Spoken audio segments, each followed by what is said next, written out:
सियासी मायने, बड़े सियासी मायने इस बात के हैं कि अशोक गहलोत एक्सपोज हो गए को गांधी परिवार या पार्टी बनाम अशोक गहलोत ये लड़ाई शुरू हो गई। वो भरोसा एक तरीके से पूरी तरह टूटा है और उससे गांधी परिवार का जो विश्वास उनकी गांधीगिरी पर था अशोक गहलोत की, वो भी टूटा। अशोक गहलोत की राह अब आगे क्या होगी? वो जो अनडिस्प्यूटेड लेफ्टिनेंट थे गांधी परिवार के, पद उनसे जाएंगे। अध्यक्ष पद पे तो अब लग रहा है कि अशोक गहलोत नामांकन दाखिल नहीं करेंगे, यानी कि यू आर आउट। मतलब कि उनको थ्रेट लगता है सचिन पायलट से। कोई तो बात ऐसी होगी, कोई यूं ही बेवफा नहीं होता। सचिन पायलट आखिर क्यों विश्वास नहीं जीत पाए विधायकों का, या वो पार्टी हाईकमान के ही भरोसे बैठे हुए हैं? नमस्कार, मैं हूं नुपुर और आप देख रहे हैं राजस्थान तक पर आज हमारे साथ में मौजूद है मौसमी सिंह, जो कि सियासत के मौसम की पल पल की जानकारी आप तक पहुंचाती रहती है सीधा ग्राउंड से। और आज वो पहुंच चुकी है राजस्थान तक के मंच पर, यानी कि सीधा हमारे स्टूडियो, जो कि बताएंगे कि किस तरह से राजस्थान की राजनीति में भूचाल आ चुका है और अब राजस्थान की राजनीति ही नहीं, राजस्थान की राजनीति से देश की राजनीति पर क्या कुछ असर पड़ने वाला है। तो मौसमी जी, आपका बहुत बहुत स्वागत है राजस्थान तक पर। थैंक यू, बहुत बहुत शुक्रिया। उम्मीद करते हैं कि राजस्थान में जो लगातार रार चल रही है और जो राजस्थान का रौब बढ़ने और घटने लगा है दिल्ली में, उस पर चर्चा होगी। हम सियासी रौब की बात कर रहे हैं, तो चर्चा शुरू करते हैं। बिल्कुल मौसमी जी, चर्चाएं, सबसे पहले अपडेट की मैं बात कर लूं। इस तरह की खबरें आ रही है कि सचिन पायलट जो है वो दिल्ली आ सकते हैं। तो क्या लगता है आप किस तरह से पॉलिटिकल जो पिक्चर है वो देखने को मिल सकती है, क्योंकि अब तक सचिन पायलट का किसी भी तरह से कोई रिएक्शन सामने नहीं आया है। बिल्कुल, सचिन पायलट जो है वो दिल्ली आ रहे हैं और दिल्ली वो निकले हैं, अमूमन बाय रोड ही आते हैं। तो इसकी क्या मायने निकाले जाए? ये वो वक्त है जब सचिन पायलट वहाँ पे जयपुर में थे, उसके बाद वो अगर दिल्ली आ रहे हैं तो इसका मतलब ये है कि पार्टी आला कमान से उनकी मुलाकात हो सकती है। पार्टी आला कमान से मिल के वो जो अभी मौजूदा राजस्थान में सियासी संकट बरकरार है, उस पर चर्चा हो सकती है। जो विधायकों की बगावत हुई या अनुशासनहीनता हुई, उसको लेके पार्टी आला कमान से वो मिल सकते हैं। पार्टी आला कमान उनसे रायशुमारी कर सकता है, पूछ सकता है कि अभी क्या ज़मीनी हकीकत है। सचिन पायलट को कुछ संकेत पार्टी हाईकमान से मिले थे, इसके बाद वो जयपुर में नज़र आए थे और विधायकों की बैठक में शामिल होने के लिए सीएम आवास भी पहुंचे थे, मगर बैठक हुई नहीं और उसके बाद जो गदर कटाव वो सब ने देखा। तो सचिन पायलट का दिल्ली आना काफ़ी मायने रखता है उस वक्त जब अध्यक्ष पद के भी चुनाव चल रहे हैं। तो क्या राजस्थान को लेके हमें जो अभी तक सूचना मिली है कि 19 से पहले कुछ होने वाला नहीं है। ये ना तो कार्रवाई, ना ही कुछ बदलाव, नेतृत्व परिवर्तन। और यानी कि अगर जो रिपोर्ट, लिखित रिपोर्ट सबमिट करेंगे अजय माकन, उस पर अगर कोई कार्रवाई होगी फौरी तौर पे, तो वो उन लोगों पर होगी जिन्होंने मीडिया बाइट दी। पर पूरा अगर आप देखें कि ये क्यों हुआ, इसके पीछे किसका हाथ था, ये इस तरह से पार्टी की भद पिटी, ये पैरेलल बैठक किसने दी, उसका पोस्टमार्टम मुझे लगता है कि 19 के बाद होगा। अभी जो रिपोर्ट सबमिट होगी उस पर हो सकता है कि इंस्टेंट रिएक्शन के तौर पे या इंस्टेंट एक्शन कुछ हो उन नेताओं पर जो लगातार पार्टी लाइन के खिलाफ बोल रहे हैं। ठीक है मौसमी जी, साथ ही इस तरह की भी खबरें हैं कि अजय माकन को लेकर के इस तरह की चर्चा है। एक अखबार में भी खबर छपी है कि राजस्थान की घटना के लिए माकन जिम्मेदार है। गहलोत को ओवरटेक कर पायलट को सीएम बनाने में इतनी जल्दबाजी क्यों दिखाई?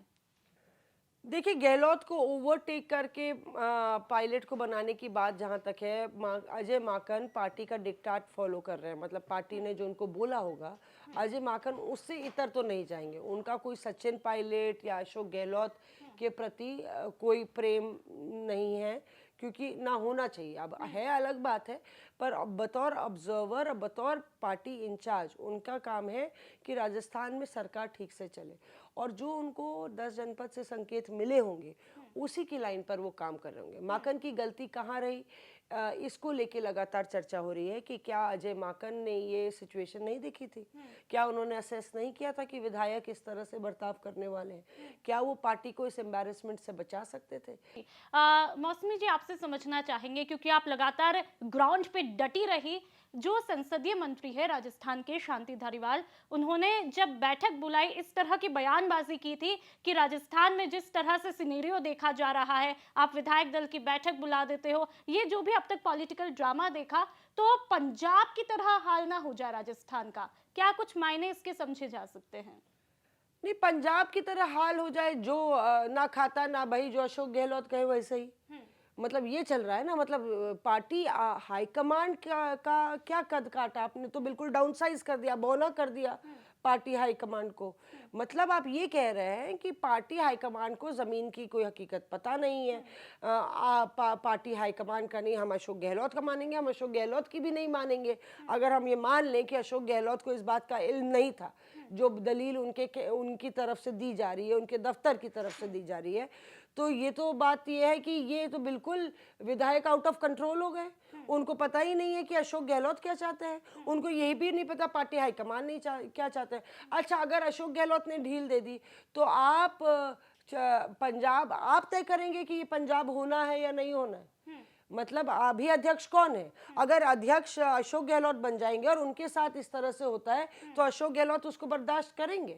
कुल मिला के तो 2 राज्यों में आपकी सरकार है, और जहाँ सरकार नहीं है वहाँ पे वैसे ही लड़ाई चल रही है आपस में। ये माना जा रहा है, एक लगातार ये ओपिनियन बन रही है कि पार्टी हाईकमान को एक कड़ा संदेश देना पड़ेगा एक्शन लेके। जी, मौसमी जी, आपने एक बात कही, न खाता न बही, जो अशोक गहलोत कहे वही सही। मुझे इससे सीताराम केसरी की बात याद आ गई है। जब पीवी नरसिम्हा राव जब प्रधानमंत्री हुआ करते थे, तो उस दौरान जब है वो गैर गांधी अध्यक्ष थे, और तब ये कहा जाता था न खाता न बही, जो सीताराम केसरी कहे वही सही। तब वो अध्यक्ष बन चुके थे गैर गांधी, लेकिन अभी यहाँ पर अशोक गहलोत अध्यक्ष बने नहीं। क्या उससे पहले ही उन्होंने गैर गांधी वाली ताकत दिखा दी है, आलाकमान को चुनौती दे दी है? देखिए, बड़ा दिलचस्प है। अगर आप पूरा डाइसेक्ट कर दें कि अशोक गहलोत ने जो किया उसके क्या सियासी मायने, सबसे बड़े सियासी मायने इस बात के हैं कि अशोक गहलोत एक्सपोज हो गए। अशोक गहलोत क्यों एक्सपोज हो गए? अशोक गहलोत तो गांधी परिवार के वफादार हैं। वो एक्सपोज इसलिए हो गए हैं कि ये जो वफा की कसम वो खाते थे, जिस चौराहे पे वो खड़े हैं, उनको गांधी परिवार या पार्टी बनाम अशोक गहलोत ये लड़ाई शुरू हो गई। ये लड़ाई विधायकों की नहीं है, ये लड़ाई सचिन पायलट से नहीं है, ये लड़ाई जो उन्होंने लकीर अब खींच दी है, वो अब ये सीधे गांधी परिवार के विपरीत खड़े हुए हैं, उनके सामने खड़े। दूसरा कि गांधी परिवार की चॉइस को लेके अब सवाल खड़ा हो गया, जिस पर आपने दशकों से विश्वास किया, उसको संगठन की डोर दी, वो एक पद के लिए इस तरह की बगावत कर दे। मैं ये नहीं कह रही हूँ कि उन्होंने वो किया जो गांधी परिवार नहीं चाहता है। तो अब अशोक गहलोत के लिए आगे क्या, वो उस पर अभी कोई जवाब नहीं है कि अब सियासी रूप से उनकी क्या भूमिका होगी। क्या दोनों पद उनसे जाएंगे? अध्यक्ष पद पे तो अब लग रहा है कि अशोक गहलोत नामांकन दाखिल नहीं करेंगे, यानी कि you are out of the Gandhi family group और कोटरी, जो भी आप बोल दीजिए, उस ग्रुप से आप बाहर है। जी, साथ ही जिस तरह से राजस्थान में सचिन पायलट का नाम गूंज रहा था, एक खबर के मुताबिक जो है ये पहले से तय कर दिया था कि 2 अक्टूबर को जो है वो सचिन पायलट को सीएम बना दिया जाएगा, और इसकी जो सूचना है किसी वरिष्ठ नेता ने जाकर के विधानसभा अध्यक्ष डॉक्टर सीपी जोशी को दी। इसका क्या मैसेज जा सकता है? हमने तो ये सुना है कि 100 लोगों को सचिन पायलट के खेमे से ही लोगों ने बता दिया था कि विधायकों को बता दिया था कि सचिन पायलट शपथ लेने वाले हैं। मतलब इस तरह की खबर सार्वजनिक हो गई थी कि कल ले लेंगे शपथ। 2 तारीख की आप बात कर रही हैं, वो भी तारीख चल रही थी। ऐसा बताया जा रहा था कि आज मंगलवार को शाम को ले लेंगे। वो गवर्नर से भी जाके मुलाकात कराए। कलराज मिश्र से उनकी क्या बात हुई ये तो नहीं मालूम, पर चर्चा जोरों पर थी कि उन्होंने तारीख पूछी थी, कौन सी तारीख को मैं शपथ लूं, और आप भारी बहुमत से, ये आखिरी ले गया आपका सरकार। अगर पार्टी हाईकमान को कुछ करना था तो रायशुमारी क्या में कमी रही, क्या इसको सार्वजनिक नहीं करना था, क्या अति उत्साह में सचिन पायलट के खेमे के लोगों ने जाके इधर उधर जो है कसीदे पढ़ी सचिन पायलट की, जिससे कि अशोक गहलोत कैंप जो है उसने अपनी रणनीति चेंज कर ली। ये बड़ा सवाल है जी। मुझे एक जिस तरह का पॉलिटिकल सिनेरियो चल रहा है, राहत इंदौरी जी का एक शेर याद आ गया, सरहदों पर पता करो तनाव है क्या, राजस्थान में पता करो चुनाव है क्या। हालांकि यहाँ पर मैंने राजस्थान उनकी शायरी में थोड़ा सा फेरबदल कर दिया है। साथ ही मौसमी जी, अगले सवाल पर मैं आती हूँ। राजस्थान में अगले साल चुनाव है और मोटे तौर पर हम देखें तो दो ही स्टेट में कांग्रेस बची है, राजस्थान और छत्तीसगढ़। तो जिस तरह का ड्रामा यहाँ पर देखने को मिल रहा है, उससे क्या लगता है कांग्रेस पार्टी को कितना खामियाजा भुगतना पड़ेगा? देखिए, एक तो ये बहुत रेलेवेंट सवाल है और दर्शकों को ये जानना ज़रूरी है कि कांग्रेस एक इमेज मेकओवर में लगातार लगी हुई है, कोशिश कर रही है कि किस तरह से उसकी इमेज बदले, वो एक सीरियस कंटेंडर के तौर पर 2024 में उभरे, उसको नीतीश कुमार, अखिलेश यादव ये लोग सीरियसली लें। और इस वक्त जब आप भारत जोड़ो यात्रा निकाल रहे हैं, आपकी साख पर बहुत बड़ा बट्टा लगता है। बट्टा लगने की तो कांग्रेस को आदत हो गई थी, मतलब धरातल पे ऑलरेडी है और लगातार चुनाव भी हारती रहती है, वोट शेयर भी घटता रहता है, तो लगातार तंज कसे जाते हैं। पर ऐसे में अब जब एक रिसर्जेंट कांग्रेस, एक नई कांग्रेस की चर्चा हो रही थी, नई तरह से कांग्रेस अपने आप को पेश करे, उस वक्त जब आपके पास राजस्थान में एक बार फिर से रिपीट टेलीकास्ट हो जाता है पूरे बगावत का, तो वो अपने आप में आपकी पूरी हवा को पंक्चर कर देता है। आपने जो भी हवा बनाई हुई होगी, माहौल जिसको कहते हैं बनाया होगा, वो तो माहौल पूरा मट्टी पलेद कर दिया है तमाम राजस्थान के लोगों ने, राजस्थान के कांग्रेसियों ने। तो ये आप कह सकते हैं कि हम इस सवाल ये भी बनता है कि आखिर इस मुकाम पे पहुंची क्यों सियासत राजस्थान की, और क्यों आखिर बुलडोज करने की नौबत आ गई, क्यों अशोक गहलोत जिन पर इतना विश्वास जताया था, क्या कोई नहीं विश्वास करेगा अगर अशोक गहलोत कहेंगे हमें नहीं पता।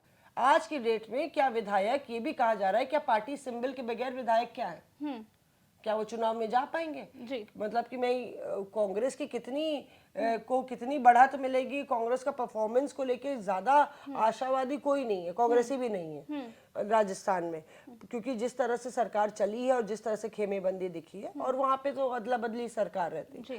पर इस पूरे कांड से कांग्रेस की छवि पर ना सिर्फ राज्य में बल्कि पूरे देश में एक बट्टा लगा है और लोग कह रहे हैं कि भाई कांग्रेस जोड़ो तोड़ो फोड़ो। आज जब मैं विश्लेषकों से चर्चा कर रही थी तो उन्होंने अपने विश्लेषण के जरिए बताया कि बीजेपी विन विन की सिचुएशन में है राजस्थान में, क्योंकि राजस्थान की परिपाटी को हम देखें तो लंबे वक्त से एक बार कांग्रेस एक बार बीजेपी ये चली आ रही है। और साथ ही सतीश पूनिया ये कहते हैं कि बीजेपी में सचिन पायलट का स्वागत है। तो क्या लगता है, सचिन पायलट इस तरह का कदम उठा सकते हैं? क्या लगता है? देखिए, सचिन पायलट के लिए बहुत मुश्किल है, मतलब सचिन पायलट के लिए मुश्किल इसलिए है कि वो 45 साल की उम्र है उनकी, पर सचिन पायलट की इंतहा हो गई इंतजार की। हालांकि लोग जिंदगी भर इंतजार करते हैं, मतलब मुझे अभी भी लगता है कि उनका पेशेंस, सब्र की दाद दी जाती है, पर उतना कोई उनको सब्र नहीं करना पड़ा है, मतलब उनको चीजें बहुत जल्दी मिली है। आप ऑलरेडी आप सब्र की दाद दी जा रही है। वो हर बार ही कहते हैं कि मैंने बड़ी मेहनत की, और कहा जाता है वो मीडियाज ब्लू आइड बॉय है, उन्होंने बड़ी मेहनत करी प्रदेश के चुनाव में, बहुत लोग ने की होगी। आप एक तरफ कह रहे हैं ना कलेक्टिव है, आपने कहा कि नहीं अशोक गहलोत साहब और बाकी नेताओं ने भी की, तो सबने की होगी ना मेहनत, सिर्फ कांग्रेस ने तो की नहीं होगी। और आप वो तिलिस्म तोड़िए, भाजपा कांग्रेस वाला तिलिस्म इस बार ही तोड़िए। बिल्कुल। साथ ही जिस तरह से आपने कहा कि मतलब कि पेशेंस की बात कही सचिन पायलट की, लेकिन उससे मुझे अशोक गहलोत का एक बयान याद आ गया, जब मुख्यमंत्री अशोक गहलोत कहते हैं कि युवाओं की रगड़ाई नहीं हुई है। तो क्या इस पॉलिटिकल ड्रामे से ये समझे कि कहीं ना कहीं सचिन पायलट को पूरी तरह से रगड़ के रख दिया? अशोक गहलोत साहब ने नकारा निकम्मा भी बोला था ना सचिन पायलट को। अशोक गहलोत साहब भाषा में वैसे संयम रखते हैं, और उनके पास सब्र भी बहुत है। जो आप पॉलिटिकल उनका करियर देखें, और उन्होंने इस तरह की बात बोली तो मतलब कि उनको थ्रेट लगता है सचिन पायलट से। कोई तो बात ऐसी होगी, कोई यूं ही बेवफा नहीं होता।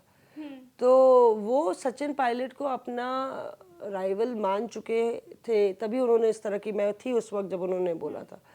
और रगड़ाई की बात की है तो वो सच, क्योंकि उनकी बहुत रगड़ाई हुई है।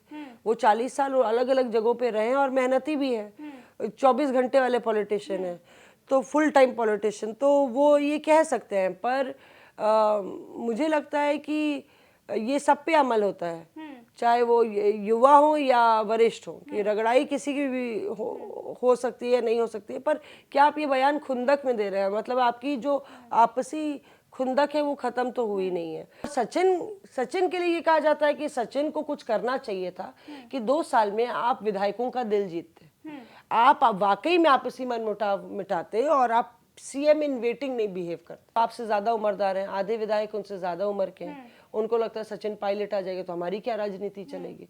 तो क्या सचिन पायलट आखिर क्यों विश्वास नहीं जीत पाए विधायकों का, या वो पार्टी हाईकमान के ही भरोसे बैठे हुए हैं, ये एक बड़ा सवाल है। दरअसल उनको एक कमिटमेंट दे दी गई थी सचिन पायलट को जब उनको वापस लाना था। वो कमिटमेंट सबको पता है, उसी कमिटमेंट पर वो बैठे हुए थे और उसको लेके उनको मतलब आज भी एक सवाल है कि विधायक क्या सचिन पायलट के साथ नहीं है, या ये दिखाया जा रहा है, या पार्टी हाईकमान के साथ है। ये सब समस्या नहीं होती अगर पार्टी हाईकमान भाजपा की तरह सशक्त होता, भाजपा के हाईकमान की तरह, जो इसने 3 राज्यों में 3 मुख्यमंत्री ओवरनाइट बदल दिए। तो जब आप सत्ता में होते हैं तब हाई कमांड होते हैं आप, और जब सत्ता के में नहीं होते हैं, विपक्ष में होते हैं, तो कुछ कमांड रह ही नहीं जाता, बिना कमांड के हो जाते हैं, हाई कमांड नाम भी नहीं चलता। तो ये उसी का नतीजा है। मौसमी जी, जब मैं कल रात में राजेंद्र गुढ़ा जी से बात कर रही थी राजस्थान तक के मंच पर, तो उन्होंने ये बयान दिया कि सब पे प्रेशर बनाया गया था, मतलब ज्यादातर विधायकों के मन में सचिन पायलट ही थे। तो क्या माना जाए? ये तो दोनों तरफ से देखिए, आग दोनों तरफ लगी है और दोनों तरफ से इस तरह के दावे किए जा रहे हैं। तो दरअसल ये हकीकत यह है कि लगभग 50-60 विधायक, मुझे लगता है, ये मेरा असेसमेंट है, कि अशोक गहलोत की कस्में खाते हैं। उसमें से ऐसा नहीं है कि वो पार्टी हाईकमांड के खिलाफ है। तो आप अशोक गहलोत के खेमे के हो सकते हैं, पर अब अगर आपके पास ऑप्शन नहीं है ना कि अशोक गहलोत नहीं है अब सीएम, तो पार्टी तय करेगी ना, अशोक गहलोत सीएम तय। दरअसल अशोक गहलोत का खेमा चाहता था कि अशोक गहलोत तय करें सीएम, और आप उन लोगों को बागी बुला रहे हैं जो अभी भी सचिन के साथ टिके हुए हैं, और वो उन्होंने बीजेपी में जाने की कोशिश की थी, ऐसा जो बात चर्चा चली। बिल्कुल मौसमी जी, तो आज हमने एक बेहद ही हेल्दी डिस्कशन किया है राजस्थान तक के मंच पर, और खुद मौसमी सिंह यहाँ पर पहुंची है राजस्थान तक पर, और लगातार जिस तरह से सियासी अपडेट, राजस्थान में जो सियासी भूचाल आ चुका है, उसकी पॉलिटिकल पिक्चर का पोस्टमार्टम आज मौसमी सिंह ने किया। और आप ये हमारे रिपोर्ट देखना मत भूलिएगा, और आपने अभी तक हमारे चैनल को यदि सब्सक्राइब नहीं किया हो तो जरूर कीजिए। मैं एक चीज कहना चाहती हूँ, सॉरी मैं इंटरप्ट कर रही हूँ, अगली बारी आप राजस्थान तक पर जब चर्चा करें तो यहाँ पे कुछ प्याज की कचौड़ी और यहाँ पे वो लस्सी राजस्थान वाली, क्योंकि मैं जयपुर से ही आ रही हूँ, ये सब आपको रखना चाहिए ताकि जो चर्चा है वो और चटपटी हो सके। मौसमी जी, तो बड़ा मजा आया आज आपके साथ में चर्चा करके, थैंक यू। और क्योंकि राजस्थान तक है इसलिए हम कहेंगे खमागणी। खमागणी।